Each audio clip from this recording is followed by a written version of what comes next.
personne ne méprise ta jeunesse, mais sois un modèle pour les fidèles en parole, en conduite, en charité, en foi et en pureté. Jusqu'à ce que je vienne, applique-toi à la lecture, à l'exhortation, à l'enseignement. Ne néglige pas le don qui est en toi et qui t'a été donné par prophétie, par l'imposition des mains de l'assemblée des anciens. Occupe-toi de ces choses, donne-toi tout entier à elles, afin que tes progrès soient évidents pour tous. Veille sur toi-même et sur ton enseignement. Persévère dans ces choses, car en agissant ainsi, tu te sauveras toi-même et tu sauveras ceux qui t'écoutent. Seigneur, nous voulons vraiment te remercier pour ta parole et surtout, je te remercie pour tous les merveilleux défis que tu as mis devant nous. Alléluia. Et Seigneur, parfois ce chemin semble long. Et parfois même les chemins qui traversent les déserts et des épreuves sembleraient parfois inutiles à nos yeux.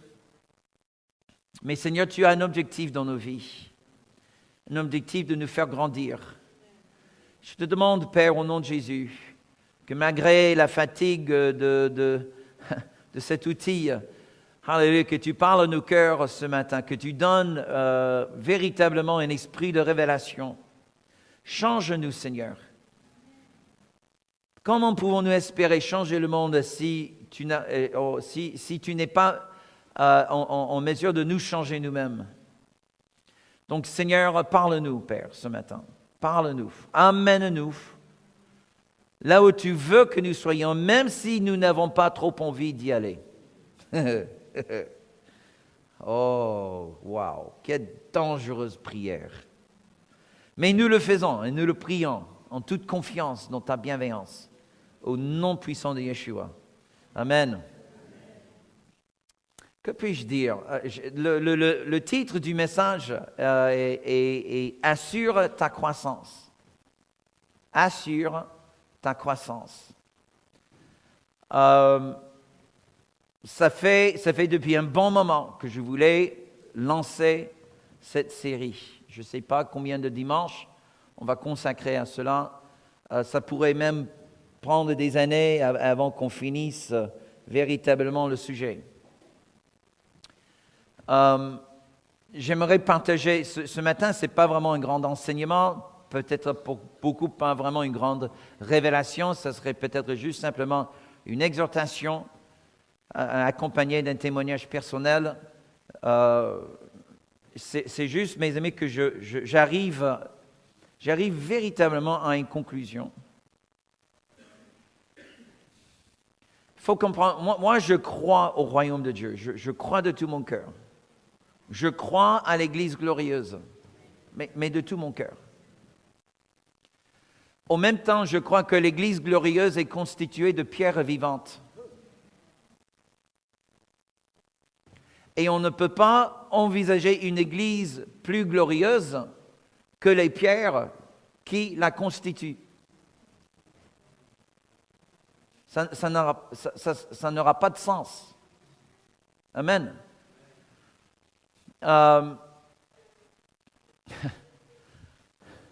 J'ai au fond de moi un livre qui s'écrit petit à petit. Il faut encore des années, je pense, pour qu'il sorte. Mais j'ai déjà le titre du livre. Bâtir avec des pierres cassées. Hello? Ah, ça va cartonner le livre. Je ne sais pas. Au moins, ça va cartonner pour moi. Bâtir avec des pierres cassées. Tu vois combien de gens ils viennent un peu à leur recherche d'une église parfaite et ils s'assoient à côté d'une pierre imparfaite. Donc la question est, quelle impression de l'église donne cette pierre imparfaite? Et ne pense pas à la personne à ta gauche ou à ta droite. Pense à toi-même. Hello! Ouh là là! Il n'y a pas d'amen là-dedans. Il y a juste un ouh là là. Donc, je suis dans une phase dans ma vie où la grande majorité de mes confrères sont dans une réflexion, comment vont-ils passer les années de leur retraite? Ils sont déjà dans leur stratégie de sortir du boulot, qui est le ministère, et profiter de la vie. Pour moi, j'ai l'impression à peine d'avoir commencé. Là, pendant une session de petite discussion en groupe, j'entendais de telles choses, mais hallucinantes, en tout cas, de la part des pasteurs. J'ai dit, waouh, ok. Mais j'ai dit, écoutez, je n'ai rien à vous enseigner, j'ai tout à apprendre. Mais j'aimerais juste vous poser quelques questions. Quand vous parlez, par exemple, de vouloir incarner le royaume de Dieu, c'est bien. Mais pour vous, le royaume de Dieu, c'est quoi? Il fallait regarder le regard.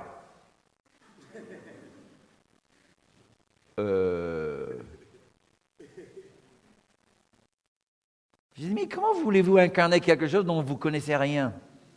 Ça n'a aucun sens. Hello? Est-ce que vous me suivez?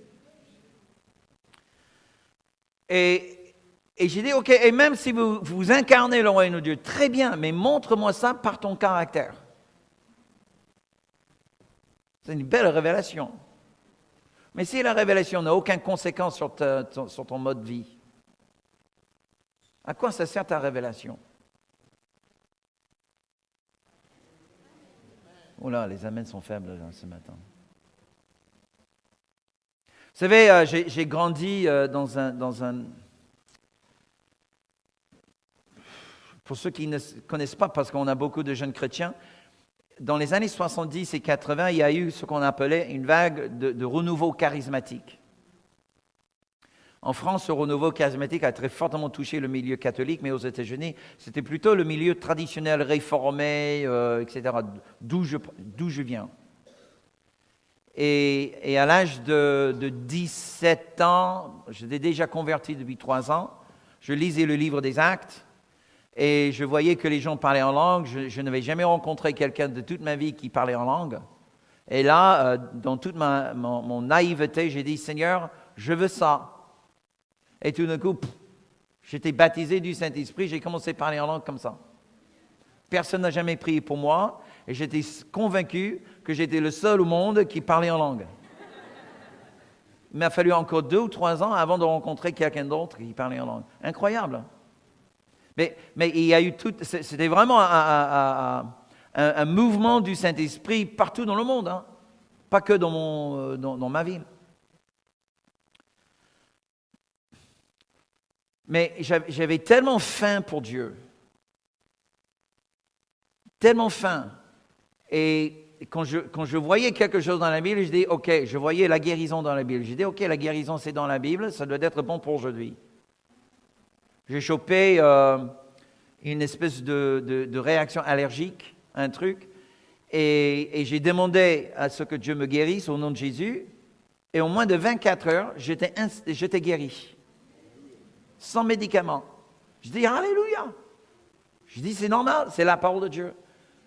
1 an plus tard, j'ai rencontré quelqu'un qui était d'une église qui ne croyait pas que la guérison divine est pour nous aujourd'hui. Il a essayé de me convaincre, Robert, non, tu n'étais pas guéri. Car Dieu ne guérit pas. C'était pour le 1er siècle, pour faire naître l'Église, mais tout ça, ça s'est arrêté à la fin du livre d'Apocalypse. Une fois que l'apôtre Jean a fini d'écrire Apocalypse, plus de miracle. Je dis, trop tard. Dieu m'a déjà guéri. Pour moi, il semblerait que rien n'était impossible pour Dieu. Il fallait que je comprenne plus tard dans ma vie chrétienne que oui, il y a bien des choses qui sont impossibles pour Dieu. N'est-ce pas?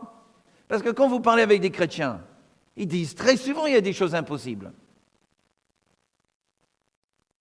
quelqu'un t'offense, la Bible dit pardonne-leur. Ah ben non, c'est impossible.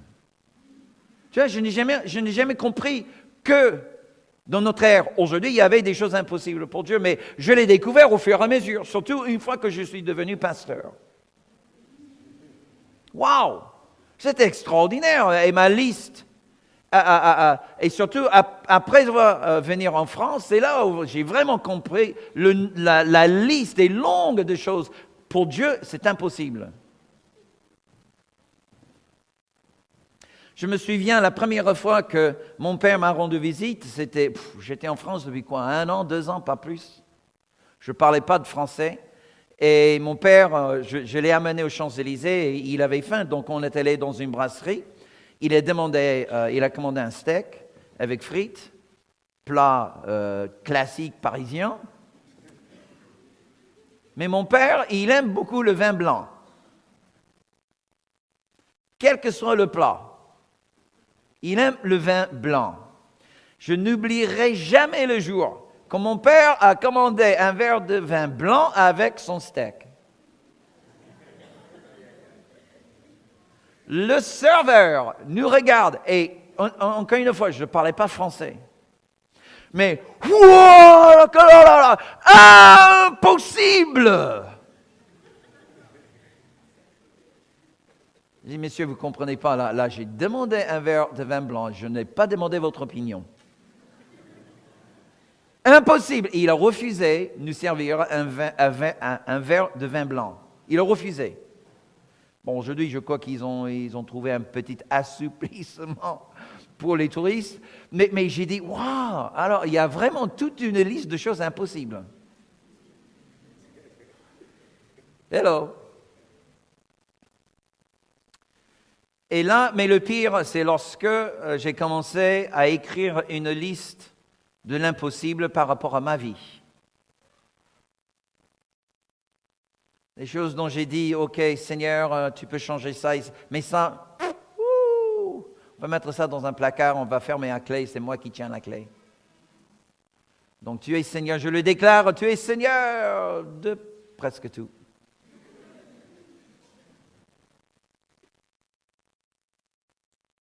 Et croyez-moi, mes amis, même si vous pensez que prêcher est difficile, mais c'est nettement plus facile de prêcher que de vivre. Le problème, c'est que lorsqu'on prêche aux autres, la Bible le dit, il ne faut pas avoir beaucoup d'enseignants parce que l'enseignant va subir un jugement plus sévère. Pense à ce texte, prochaine fois que tu veux donner du conseil à quelqu'un d'autre.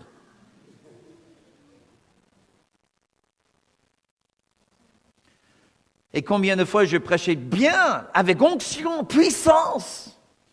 L'hôtel rempli de gens pleurant, touchés par le Saint-Esprit. Et moi, je rentre à la maison tout content avec moi-même. Et le Seigneur dit, OK, maintenant, mon fils, au boulot. Parce que tu as bien prêché maintenant. On va voir si bien tu le vis. Ouch. Et ça, je peux vous dire, c'est pas drôle. Paul, il dit à son fils de ne laisser personne mépriser sa jeunesse.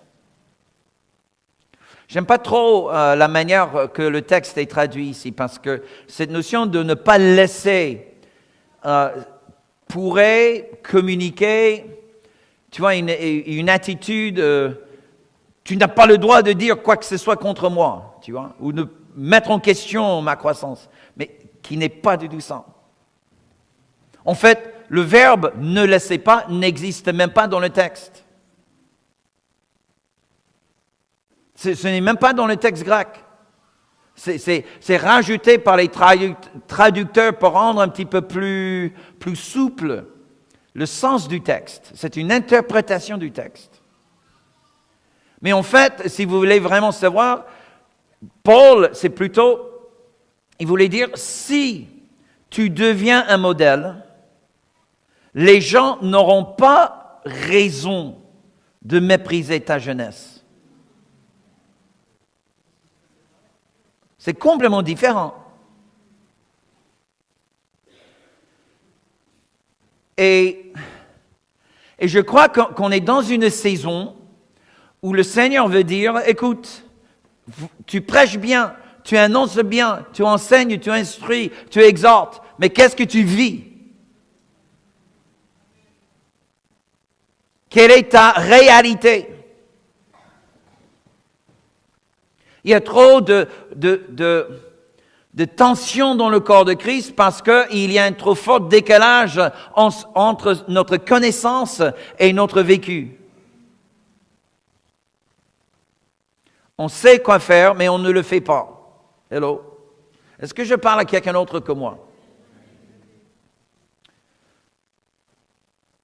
Quand il dit « sois un modèle pour les fidèles », et là, il nous donne une bonne liste. Et ce n'est pas une liste exhaustive. C'est juste un point de départ. Mais écoutez ce qu'il dit. « Deviens un modèle en parole, en conduite, en amour, en foi et en pureté. » Le mot qui est traduit modèle est le mot grec tupos. T-U-P-O-S, tupos. Et pour ceux qui sont un peu...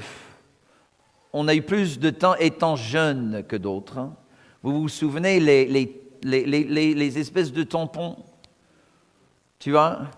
Et c'est ça le sens du mot. Tupos, c'est un tampon. Ça veut dire que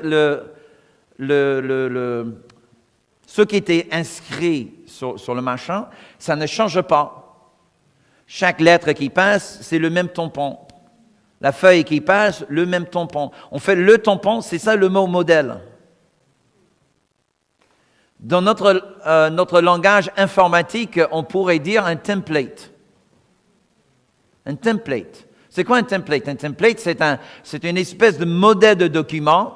Tu prends le modèle et tu écris ton document dessus, mais le modèle ne change pas, c'est juste le contenu que tu y mets.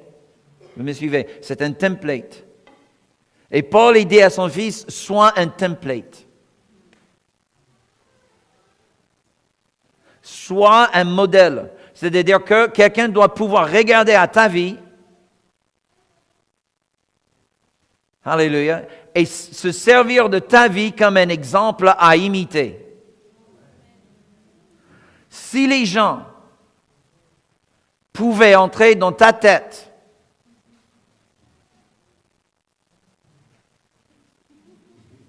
pour imiter non pas ce que tu dis, mais ce que tu penses, est-ce que ça rendrait gloire à Dieu? Je n'attendais pas vraiment à une réponse à cette question-là.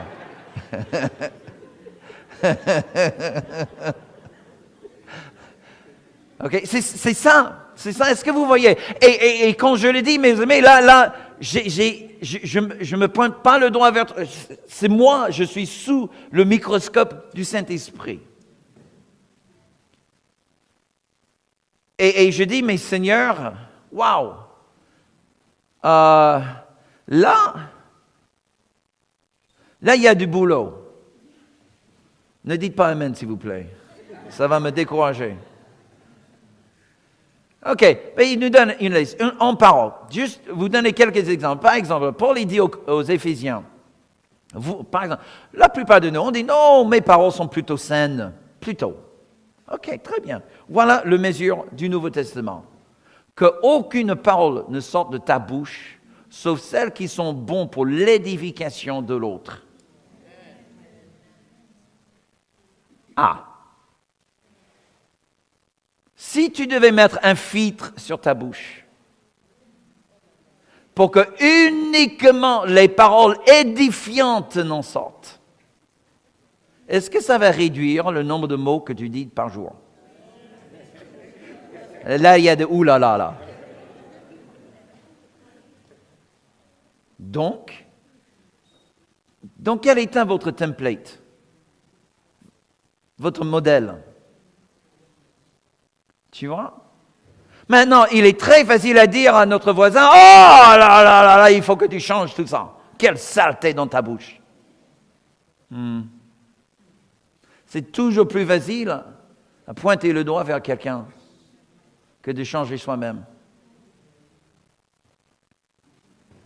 Je dis oui, mais bon, quand même, j'ai bien amélioré depuis mes 50 ans de conversion.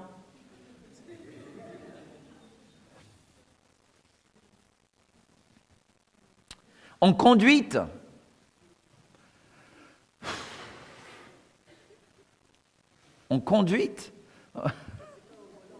oui, c'est pas au volant, c'est quoique. Comment tu conduis ta vie? Et je ne parle pas pendant le culte de dimanche matin. Là, c'est fastoche quand même. Même si parfois on voit des comportements charnels. Et c'est vraiment malheureux. Ça arrive. Même le dimanche, même après avoir levé les mains, chanter la gloire, je t'aime Jésus. Et là, pas une heure plus tard, on se fâche à notre frère. Parce que bon, son bonjour était un petit peu à travers, et puis, oui, voilà, une mauvaise haleine, je ne sais pas quoi. Il nous a dérangés quelque part.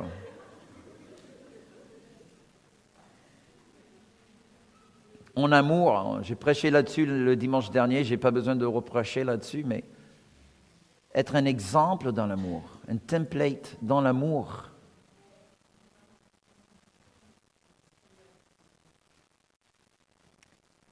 Dans la foi, être un exemple dans la foi.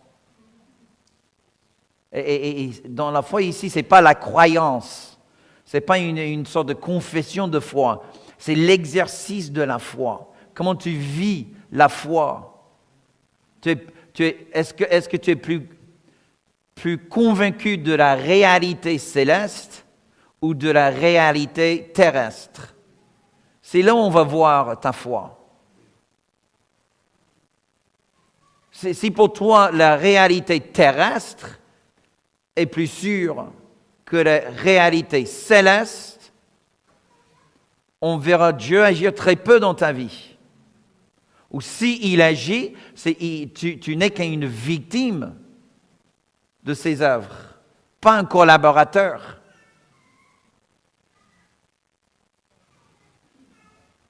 En pureté. Wow.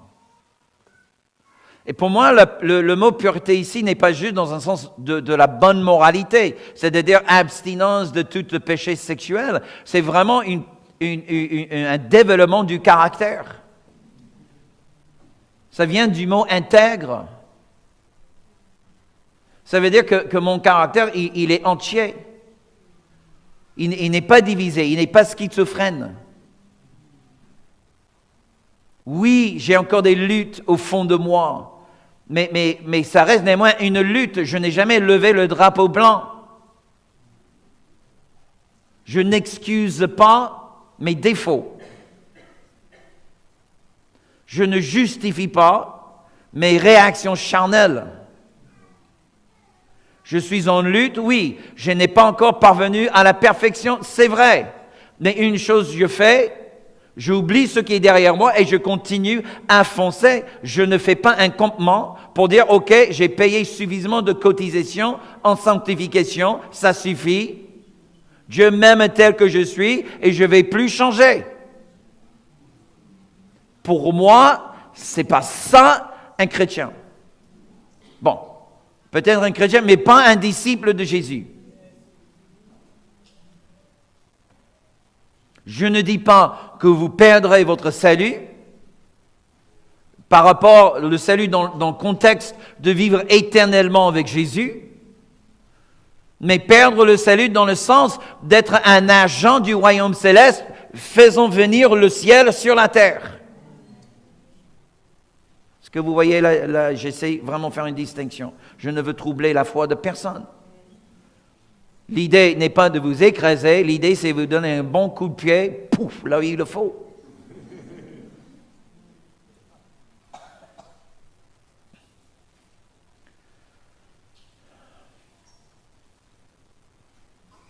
Je crois qu'il faut très, très, très sérieusement arrêter à pointer le doigt vers l'autre.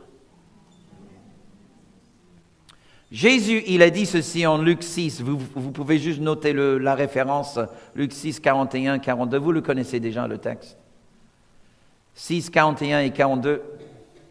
Pourquoi vois-tu la paille qui est dans l'œil de ton frère et n'aperçois-tu pas la poutre qui est dans ton œil? Ou comment peux-tu dire à ton frère, frère, laisse-moi ôter la paille qui est dans ton œil, toi qui ne vois pas la poutre qui est dans le tien? Hypocrite. Wow. Ôte premièrement la poutre de ton œil, et alors tu verras comment ôter la paille qui est dans l'œil de ton frère.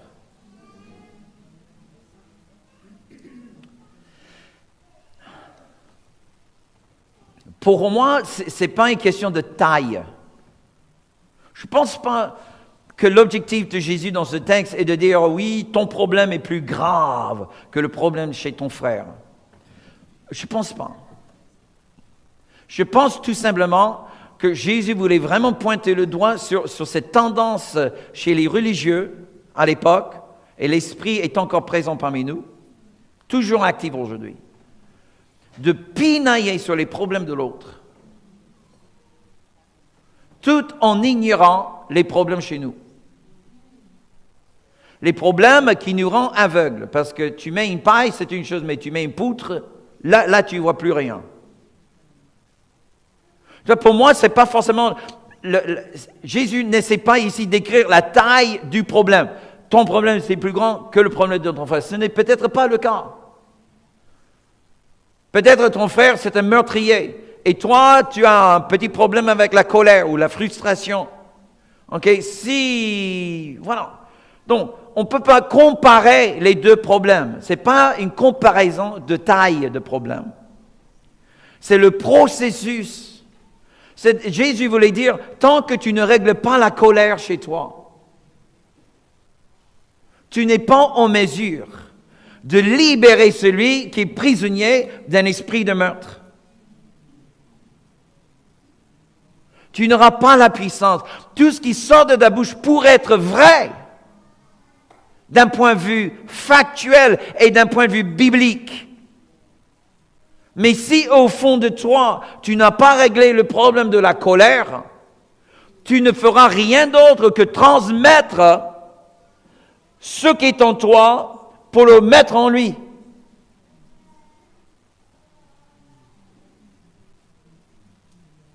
Donc, règle le problème chez toi. Il ne dit pas oublie ton frère, il ne dit pas ignore son problème. Jésus dit, règle ton problème d'abord, et puis tu verras mieux comment régler le problème de ton frère. Il faut qu'on s'occupe des uns des autres. C'est pas ça la question. C'est pas la question de vivre chacun pour soi. Mais c'est plutôt la question, comment allons-nous vivre?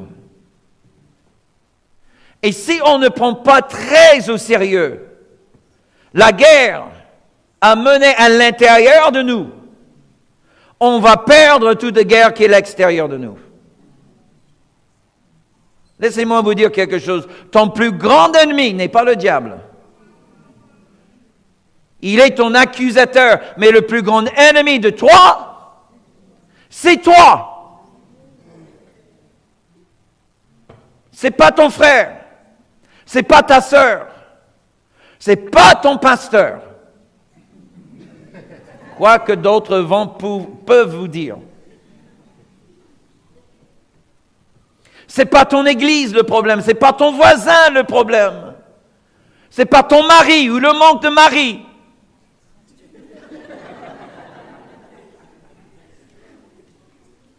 C'est pas les parents. C'est pas... je sais pas, mais vous voyez, on cherche toujours une excuse. J'ai entendu ça juste cette semaine. Ça m'a vraiment percuté. Tu ne peux jamais souffler la vie dans une rêve aussi longtemps que tu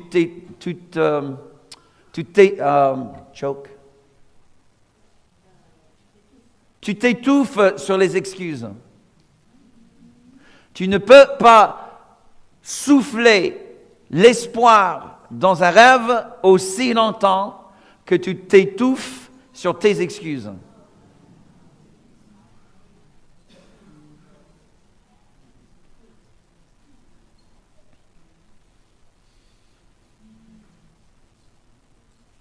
C'est pour ça que Jésus dit, ne juge pas ton prochain. Il ne parle pas du fait que parfois il faut qu'on examine le fruit pour voir si c'est vraiment quelqu'un avec lequel je veux m'associer. Il faut examiner le fruit. Mais si je ne fais que examiner ton fruit et je néglige le mien, je marche en contre-courant avec la grâce de Dieu.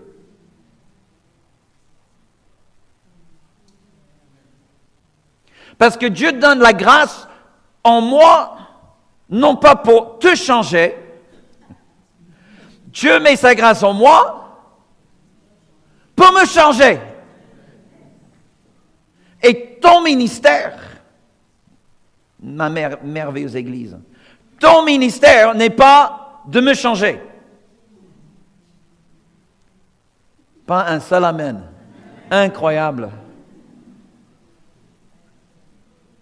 Ça, c'est mon ministère. Mon ministère, c'est de me changer. Alors, c'est quoi ton ministère? Ah, quelle conviction vous avez là. Ah, c'est incroyable. Hein? Ensuite, Paul, il dit à son fils, jusqu'à ce que je vienne, applique-toi à la lecture, à l'exhortation, à l'enseignement. Il ne faut pas oublier que Timothée il exerçait le rôle d'un pasteur principal dans cette église, mais il était un envoi de l'apôtre Paul. C'est-à-dire que c'était un apôtre en formation. OK? Il faisait un stage. Et ces trois choses s'appliquent principalement à l'exercice de son ministère, de son travail. Et ce qui est intéressant, il dit, applique-toi à trois choses. C'est quoi la première chose?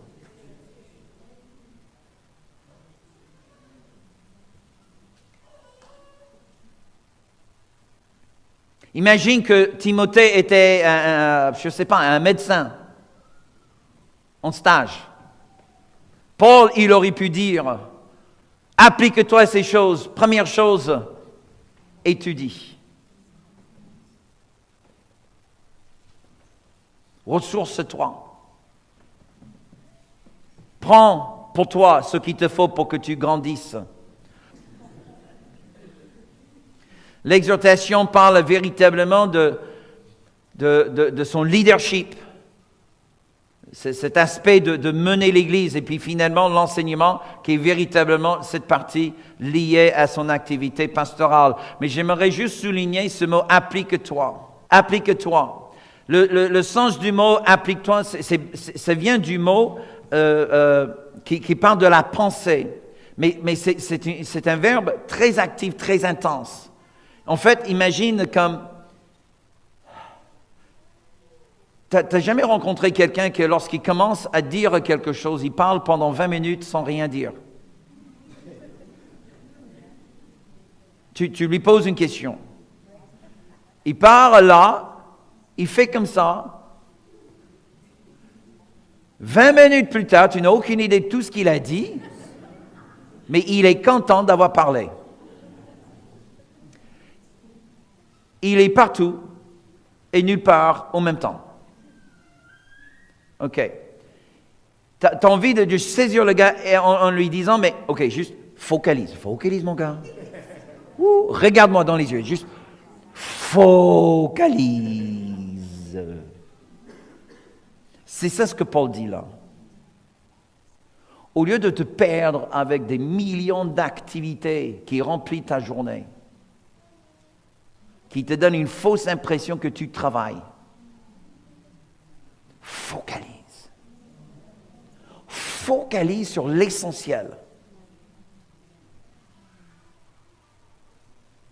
N'importe qui est capable à remplir sa journée avec activité.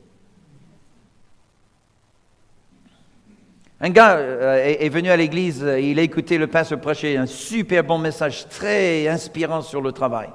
Et il était au chômage. Et puis, il annonce à sa femme, en rentrant à la maison, qu'il devait passer chez Castorama, parce que Dieu lui avait parlé par rapport à son travail. Et elle était contente. Wow, mon mari, enfin, il va travailler. Il achète une pelle. Il rentre à la maison. Le lendemain, le mari se lève à 5 heures du matin. Et là, quand son épouse se réveille un petit peu plus tard, elle entend quelqu'un dans le jardin, en train de creuser un trou. Elle regarde par la fenêtre, c'est son mari, avec la pelle, creuse un trou. Ah, le gars, il a bossé 12 heures, fatigué, mais content. Il a fait une journée de travail. Le lendemain, il se réveille à 5 heures. Elle se demande, mais qu'est-ce qu'il va faire à nouveau aujourd'hui? Elle regarde par la fenêtre vers 9 heures du matin, qu'est-ce qu'il était en train de faire? De remplir le trou. Il a bossé 12 heures. Ah, il était content, il a bien bossé. Son épouse commence à s'inquiéter un peu. Troisième jour, il se réveille encore à 5 heures. Il va dans le jardin, il commence à creuser à nouveau. Et finalement, vers midi, son épouse, remplie de compassion, dit, mais chérie, il faut que tu arrêtes, qu'est-ce que tu fais là? Il dit, je bosse. Le pasteur a dit, je dois travailler, bon, je travaille. Alors, combien de chrétiens sont-ils qui bossent, mais finalement, à la fin de la journée, ils ont creusé un trou ou ils ont rempli un trou? Mais quand tu regardes la productivité, qu'est-ce qu'ils ont véritablement produit? Est-ce qu'ils ont vraiment grandi? Ils se sont juste occupés le temps. Mes amis, j'aimerais vous dire quelque chose. On n'a pas cette quantité de temps à perdre. On n'en a pas. Et il faut qu'on devienne, comme Paul il dit à son fils, focalisé. Focalisé. Ok, je savais que je n'allais pas pouvoir finir, on va sauter à la fin. Il y avait beaucoup plus de choses que j'aurais bien voulu sortir de ce texte. Mais j'aimerais quand même répondre rapidement à la question, pourquoi faut-il grandir? Pourquoi faut-il grandir? Numéro 1, il y a 3 choses. Numéro 1, c'est la loi de la création. En Genèse 2, verset 8, Dieu planta un jardin en Éden, du côté de l'Orient, et il y mit l'homme qu'il avait formé. Verset 9. L'Éternel Dieu fit pousser du sol des arbres de toute espèce, etc., etc. Ce verbe fait pousser. C'est le même mot en hébreu qui est traduit ailleurs, grandir, ou porter du fruit. Germer.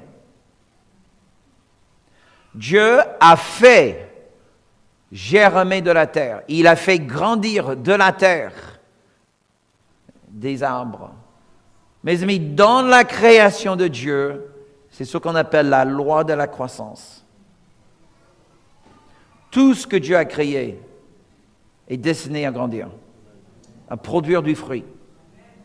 On peut même dire quelque chose qui ne grandit pas est déjà en train de mourir.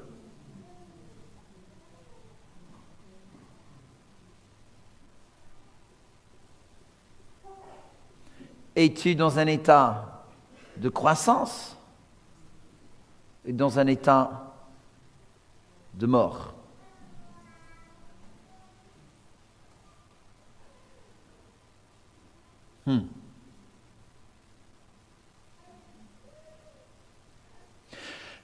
Dieu a mis sur l'homme une capacité illimitée pour la croissance. Il n'y a aucune limite à ta croissance. Sur le plan spirituel, émotionnel, intellectuel, mental, psychologique, il y a certaines limites sur la physique à cause du péché d'Adam. La physique est sous une malédiction. On peut pousser les limites jusqu'à un certain point et on atteint les limites à la croissance physique. Mais sur tous les autres aspects de notre vie, mes amis, on est sans limite. Vous vous rendez compte? Sans limite. Vous pouvez commencer aujourd'hui à vous appliquer à une discipline particulière, un sujet n'importe, et vous ne parviendrez jamais à la plénitude de la connaissance de cette chose. Non, c'est comme ça que Dieu nous a créés. Il nous a créés sans aucune limite à notre croissance. Si toi, tu es convaincu que tu as les limites, c'est toi qui as placé les limites et pas Dieu.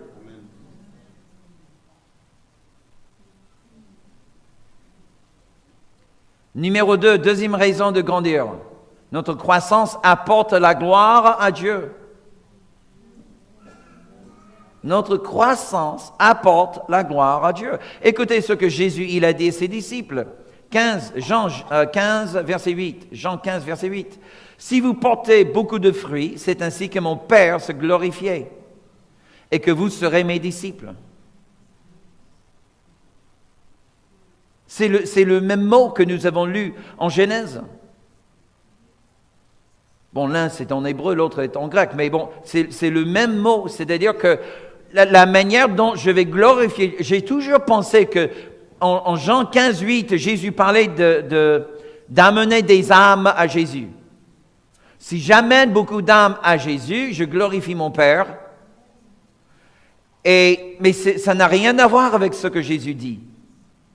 Je le crois. Chaque fois qu'on amène une âme à Jésus, il est glorifié. Je le crois, il n'y a pas de problème. Mais pour moi, ce n'est pas ça.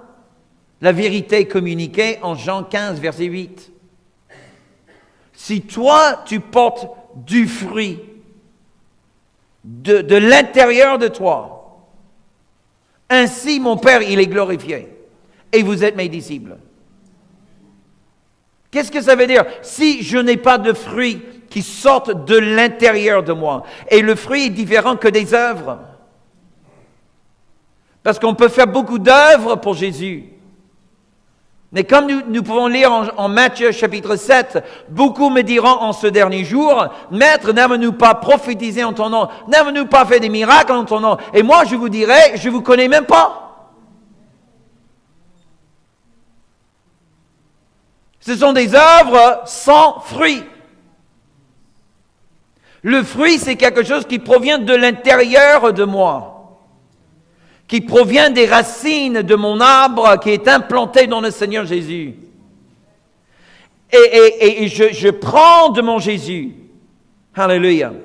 Et chaque fois que je prends de mes racines en Jésus, ça change mon caractère. Et c'est mon caractère qui porte du fruit dans ma vie.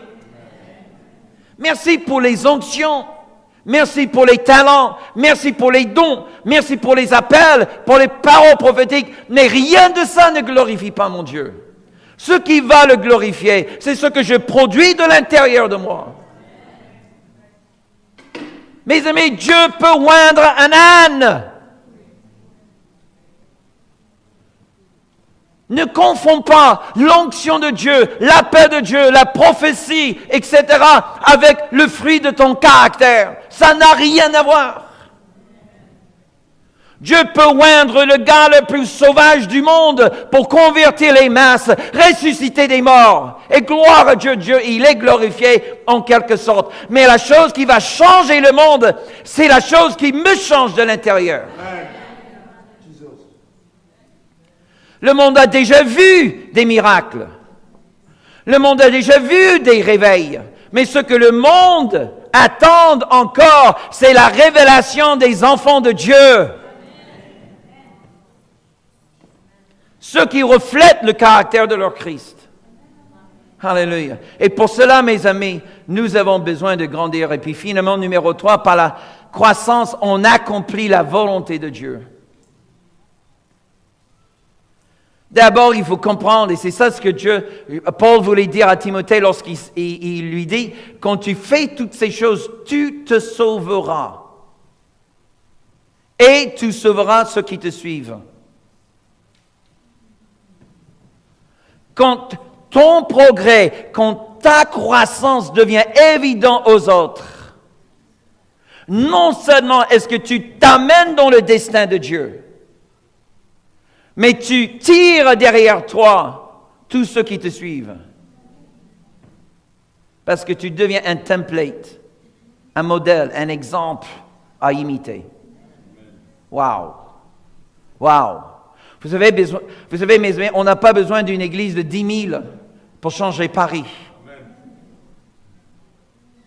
Il faut juste une petite église de quelques-uns qui sont prêts à grandir et à aller là où peut-être dans la chair tu ne veux pas aller, mais Dieu, il t'appelle. Être honnête avec soi-même. OK, pour finir. Numéro 1, il faut une vision. Il faut une vision pour ta vie. Quelle est la ligne d'arrivée pour toi? Quelle est la ligne d'arrivée? Écoutez-moi un instant. Tu as un homme ou une femme à l'intérieur de toi qui soupire de venir à la surface. C'est qui? Il est comment? Elle a quelle qualité? Peux-tu décrire cette personne qui est faite à l'image de Christ? Paul, il dit aux Éphésiens, ôte l'ancien homme est revêtu de l'homme nouvel, créé dans la vérité de Christ. Est-ce que tu connais cet homme à l'intérieur de toi? Je remercie le Seigneur que il y a à peu près 10 ans, j'ai eu une vision. Dans ma vision, je me voyais à l'âge de 88 ans. Ne me demandez pas comment je savais. J'avais 88 ans, je le savais. Et j'ai vu cet homme. J'ai dit, waouh, ah oui, ça c'est moi. Gloire à Dieu. OK. J'ai calculé le nombre d'années pour que j'arrive là. J'ai dit, OK, super. C'est peut-être juste assez de temps. J'ai dit, OK, maintenant on va vraiment s'appliquer. Parce que la volonté de Dieu n'est pas ce que je fais. La volonté de Dieu, c'est ce que je deviens. Ton destin ne se définit pas par ton carrière. Ton destin est défini par ton identité. C'est l'homme, la femme, pour lequel Jésus est mort. Il est mort pour les deux. Il est mort pour l'ancien toi, mais il est mort pour l'ancien toi afin que le vrai toi vienne à la surface. Mais il est qui? Il est comment? Si tu n'as jamais demandé à Dieu, Seigneur, montre-moi le produit final. Combien vous n'avez jamais acheté quelque chose dans une boîte telle que Ikea ou à Linea ou tu vois des boîtes comme ça? Tout est livré dans les cartons. Quelle est la première chose? Quelle est la première chose que tu cherches dans les cartons? Comment? La notice, le modèle, le template. Maintenant, on peut toujours sortir tous les petites pièces et dire, OK, bricolons-nous. Et voyons ce qu'on va finir avec.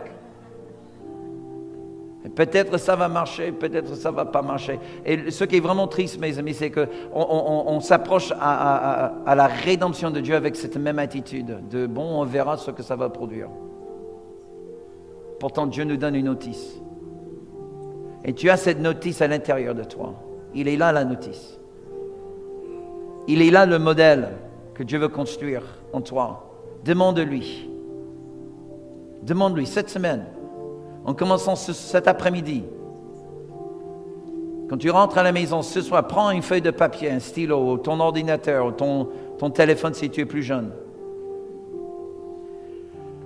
Je demande Dieu, Seigneur, montre-moi, donne-moi un clin d'œil de ce qui est la notice, le modèle, la personne que je suis en Jésus. Parce que si tu ne sais pas où tu vas, comment veux-tu te préparer pour le voyage? N'est-ce pas? Deuxième chose, il faut alimenter la vision. Il faut alimenter, il faut avoir une alimentation qui corresponde à la vision. Si je te dis, demain, nous partons tous les deux dans le Sahara et on va faire une marche dans le désert de 60 jours. Ok? Tu vas préparer les valises d'une manière. Mais si je vous annonce, Demain, nous partons pour l'Arctique. Et là, on va vivre dans le moins zéro, je ne sais pas quoi, mais pendant 60 jours. Là, tu vas faire différentes choses. Tu vas te préparer différemment. Et c'est pour ça que la vision est si importante. Parce que si tu ne sais pas où tu vas aller, comment tu vas t'alimenter? Et cette alimentation, mes amis, est vraiment importante. Parce que si tu n'as qu'une vision sans alimentation, ce n'est qu'un rêve. Ça ne fera que de frustrer dans la vie. Tu seras un rêveur et rien ne changera. Et le monde est rempli de rêveurs. Mais un rêve, c'est différent qu'une vision. Une vision, c'est une véritable direction dans la vie. Mais il faut alimenter. Il faut changer cette vision. Tous les jours. N'attends pas à ce que ton frère, ta soeur ou même ton pasteur t'encourage. Il faut que toi, tu apprennes comment t'encourager toi-même. C'est ta vision. J'ai la mienne. Je me bats pour alimenter cette vision. Mais tu as la tienne.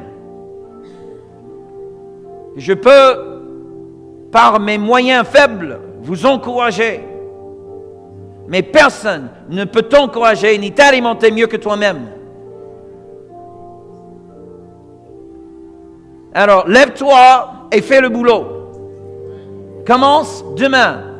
Demande au Seigneur, demande à un ami, demande-moi. Ou viens à la conférence cette semaine. Voilà une bonne façon d'alimenter la vision. Ton alimentation, c'est le carburant pour le moteur. Donc ne tombe pas en panne. Numéro 3, troisième chose qu'il te faut. Et on a déjà dépassé notre temps limite. Mais j'ai vraiment envie de finir. La résistance. Oui, vous avez bien entendu. Oh, vous pouvez échanger le mot avec opposition. Ou les épreuves. Ou les examens. Ou les difficultés. Dois-je continuer? Vous avez compris? Combien vous allez de temps en temps à une salle de sport pour faire des exercices? Ok, je ne vais plus poser la question. Qu'est-ce qui remplit une salle de sport? Des machines qui font résistance, qui font opposition. Et les gens payent pour aller là-dedans. C'est un donjon. Ils payent pour se torturer. J'y vais 5 fois par semaine. Alléluia. Pourquoi? Parce que j'ai compris que si je veux que ce temple du Saint-Esprit dure jusqu'à 88 ans, que j'arrive à faire à 88 tout ce que je fais aujourd'hui, il faut que je m'occupe du temple que le Seigneur m'a donné. Et mangeant des bonbons devant la télé, c'est pas ça s'en occuper.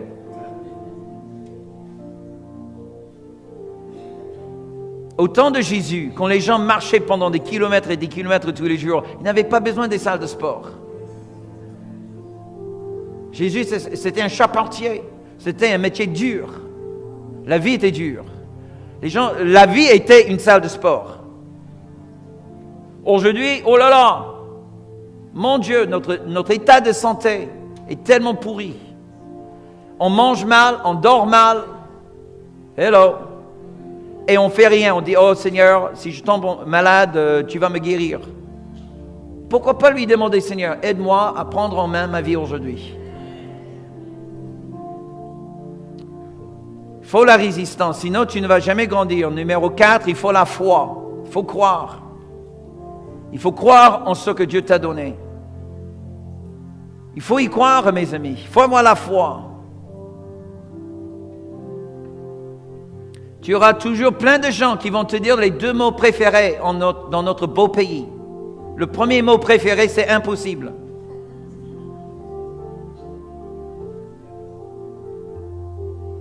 Deuxième mot préféré dans notre beau pays, c'est attention. C'est vrai ou pas vrai? Dans l'avion, en rentrant hier à Paris, je préparais ce message, j'étais plein dans ce point-là. Quand l'avion arrive et puis je vais pour récupérer ma valise. Et là, il y avait plein de familles autour de moi. Et là, une maman, mon Dieu, je voulais vraiment lui dire une chose, mais j'étais trop fatigué moi-même. Elle n'arrêtait pas de crier sur les enfants. Mais crier. Tu vois, vraiment d'une manière fâchée. Et c'était les gamins de 2 ans.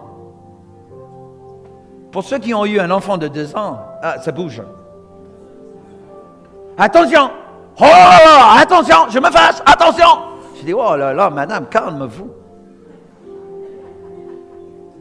J'avais envie de juste lui... Non, mais je n'avais pas vraiment envie de le faire, mais je voulais lui dire, mais toi, attention.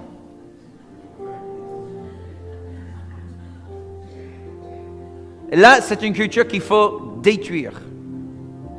Il faut détruire, il faut démolir dans ton vocabulaire le mot impossible. Et deuxième mot, il faut détruire, c'est le mot attention. Attention! Attention!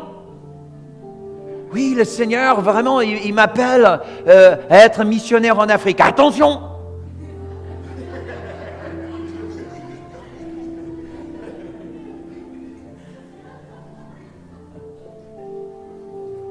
J'avais un jeune homme de l'église qui a pris rendez-vous avec moi parce qu'il voulait discuter son destin avec moi. Et il m'a dit, ça m'a fait rigoler, il m'a dit, oui, pasteur, je crois que vraiment Dieu m'appelle à être un apôtre. Et tout à l'intérieur de moi voulait crier, attention! Je dis, Seigneur, je suis pollué là. J'ai buvé trop de ces eaux. C'est dans la culture, mes amis. On baigne tellement dans cette culture de c'est impossible, attention, la petitesse. Juste assez, c'est la médiocrité. C'est un esprit de religion, je dirais même, je pousse un peu, mais c'est même un esprit d'antichrist. Parce que le Christ est le Dieu de l'impossible. Jésus a dit, rien n'est impossible à ceux qui croient. Et quand on vient avec le mot impossible, ou attention, tu vois, on marche contraire. C'est pour ça que Pierre, il dit à Jésus, Matthieu 16, tu es le Christ, le Fils du Dieu vivant. Jésus dit, béni sois-tu, Simon de Barjonas, parce que ce n'est pas la chair ni le sang qui t'a révélé ceci, mais mon Père qui est dans les cieux. Et je te dis, tu es Pierre, et sur ce roc, je bâtirai mon église glorieuse, et les portails de l'enfer ne prévaudront pas contre elle. 2 versets plus tard, attention, 2 versets plus tard, Jésus annonce clairement à ses disciples qui serait livré aux Juifs pour qu'il soit crucifié, mis à mort. Pierre prend Jésus de côté et dit, non Seigneur, impossible. Et qu'est-ce que Jésus lui dit?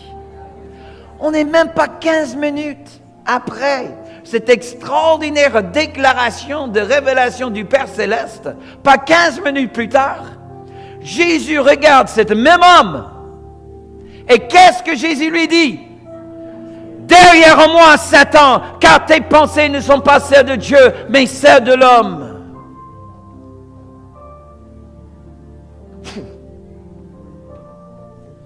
Mes amis, on sera toujours environné de impossible et attention.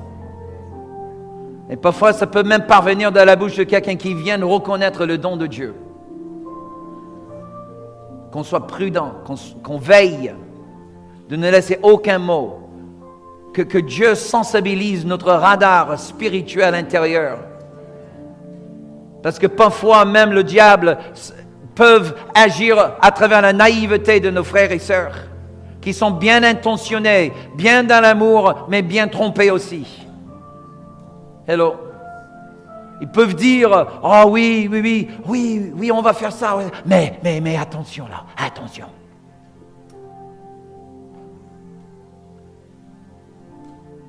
La dernière chose, et je finis. Je vous demande de vous lever. Bon, prochain culte, il faut que je fasse plus vite. Vous n'allez pas du tout aimer numéro 5. Pas du tout.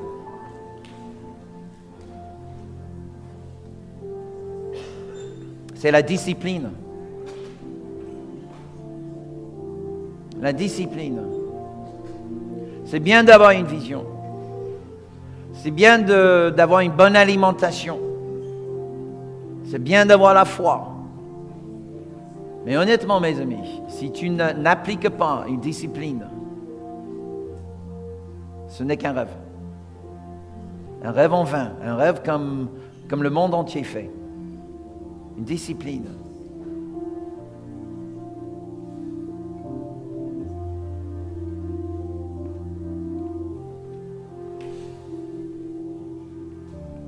Je ne peux pas vous dire ce que vous devez faire. Si on arrive chacun à faire ce qu'on sait déjà quoi faire, c'est bon. Amen. Mais combien de fois Dieu nous dit, lève-toi plus tôt, parce que j'aimerais passer un peu de temps avec toi. Et on ne le fait pas. Ou on le fait pendant quelques semaines, on se fatigue, on passe quelques nuits blanches et... Vous connaissez la routine. Moi aussi. Mais là, je me suis dit, tu ne peux plus te dire que tu es un homme de Dieu et donner autant de place à la chair. Que tu te couches à 22h, 23h, minuit, peu importe. Il y a une heure fixe et tu vas ordonner à ton corps de quitter ce lit. Parce que tu as un rendez-vous avec le Père, le Créateur du ciel. Et ce n'est pas mon corps qui va déterminer mon destin.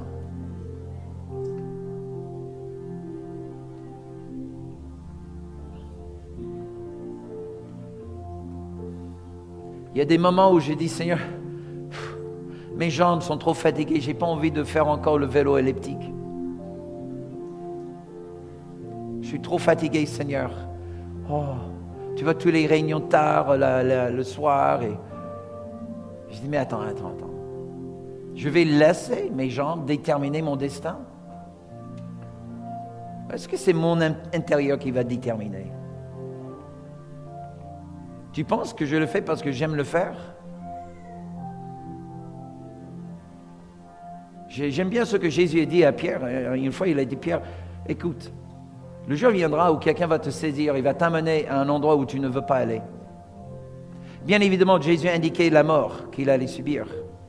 Mais je crois que là-dedans, il y a un principe pour nous. Il y a ce qu'on veut, mais il y a aussi ce qu'on ne veut pas. La discipline, c'est de choisir ce qui est bien sur le long terme et non pas ce qui est voulu dans le court terme. La discipline, mes amis.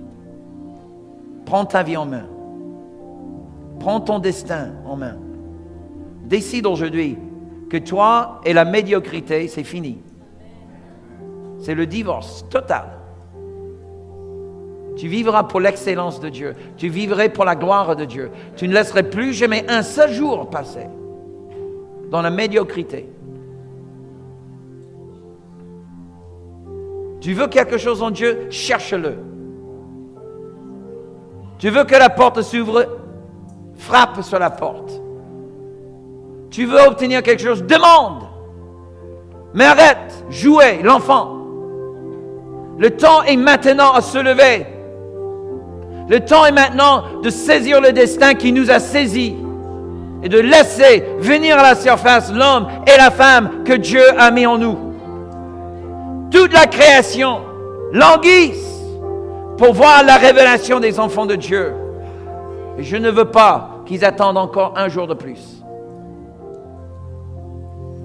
Père, je prie vraiment pour tous mes frères et sœurs qui ont vécu leur vie jusqu'à présent, jusqu'à l'âge d'un adulte, sans jamais vraiment comprendre quelle est la vision ultime. Quel est cet homme, cette femme qui est à l'intérieur d'eux, produit de la rédemption du sang de Jésus. Et je te demande pour eux, Seigneur, que tu ouvres les yeux, qu'au cours de cette semaine, Seigneur, tu leur donnes une vision, qu'ils puissent voir clairement quel est cet homme, quelle est cette femme à l'intérieur, qui désire tellement à sortir, à venir à la surface, si simplement on arrive à le nourrir, le soigner. Alléluia. Seigneur, donne-nous une bonne alimentation. Donne-nous vraiment, montre-nous comment alimenter cette vision. Aide-nous, Seigneur Dieu, à appliquer tous les jours la foi, l'hardiesse. Et Seigneur, aide-nous à trouver cette discipline nécessaire pour ôter l'homme extérieur et libérer l'homme intérieur. Nous le prions au nom de Jésus.